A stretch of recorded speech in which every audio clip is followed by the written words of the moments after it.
Pada kali ini saya akan membahas apa sih yang perlu kita lakukan ketika sebuah perusahaan tidak memberikan hak atau gaji karyawannya ya teman-teman.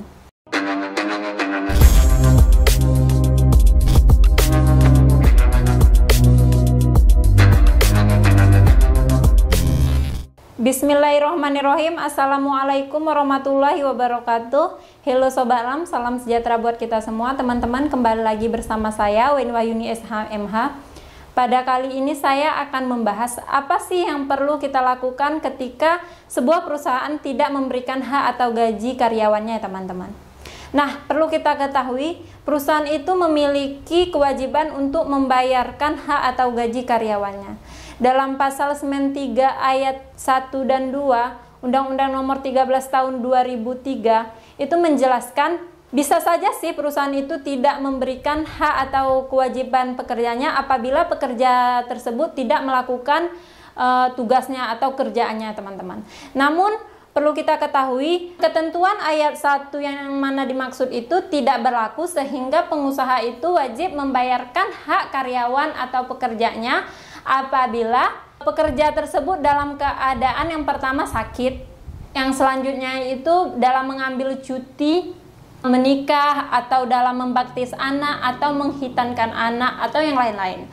Dan yang ketiga itu misalnya dalam mengambil cuti hari pertama atau kedua haid, yang selanjutnya dalam melakukan tugas atau melaksanakan tugas negara, yang selanjutnya itu yang mana pekerja melakukan atau dalam mengambil hak istirahatnya, kemudian yang selanjutnya pekerja dalam melakukan pendidikan, dan yang selanjutnya dalam melakukan tugas, dan yang selanjutnya dalam melakukan tugas serikat yang mana sudah dapat persetujuan dari perusahaan atau dalam melakukan tugas lain-lainnya ya teman-teman. Ketika sebuah perusahaan tidak membayarkan hak atau gaji kepada karyawannya, apa sih yang perlu kita lakukan? Kan begitu teman-teman.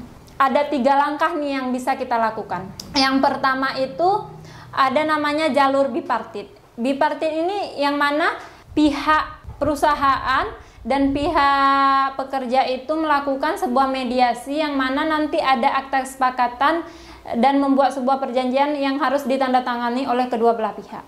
Kemudian ada namanya jalur tripartit. Tripartit ini proses mediasi yang mana karena tidak mendapatkan hasil kesepakatan dari bipartit tadi teman-teman. Nanti di situ mediatornya itu akan didatangkan dari Disnaker sendiri. Nah, yang ketiga teman-teman bisa lewat jalur pengadilan hubungan industrial, yang mana kita harus membuat gugatan atau mendaftarkan gugatan kita ke pengadilan hubungan industrial wilayah tempat kita bekerja ya teman-teman. Nah teman-teman, ada beberapa langkah yang bisa kita lakukan ketika sebuah perusahaan tidak membayarkan hak atau gaji kepada karyawannya teman-teman. Pertama itu bisa lewat jalur bipartit namanya teman-teman. Itu tuh adanya musyawarah antara pihak perusahaan dengan pekerja teman-teman, yang mana nantinya adanya kesepakatan dan dibuatkan sebuah perjanjian yang harus ditandatangani oleh kedua belah pihak ya teman-teman. Nah lanjut yang kedua ada namanya jalur tripartit teman-teman. Tripartit ini terjadi apabila tidak ada kesepakatan dari jalur bipartit tadi teman-teman. Nanti akan dimediasi dan didatangkan langsung mediatornya itu dari Disnaker langsung teman-teman. Nanti akan membahas tentang perselisihan hak, perselisihan hubungan kerja, perselisihan pemutusan hubungan kerja, dan yang lain-lain teman-teman. Dan yang terakhir itu ada namanya jalur pengadilan hubungan industrial ya teman-teman.